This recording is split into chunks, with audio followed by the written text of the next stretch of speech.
কষ্টের দিন শেষ হয়নি। নির্বাচন আসছে, এজন্য আমাদের সবাইকে সবার অবস্থান থেকে প্রস্তুতি নিতে হবে।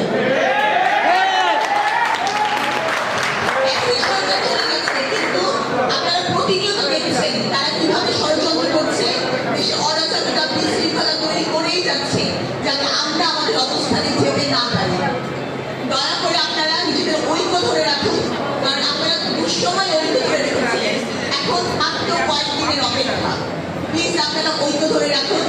এবং শেষে আমি বলবো যে আমাদের তারুণ্যের অহংকার তারেক জিয়া তার ৩৩ দফা সেটা বাস্তবায়ন করার ছিল, যে যার অবস্থান থেকে দলীয় নির্দেশনা অনুযায়ী আপনারা কাজ করুন প্লিজ।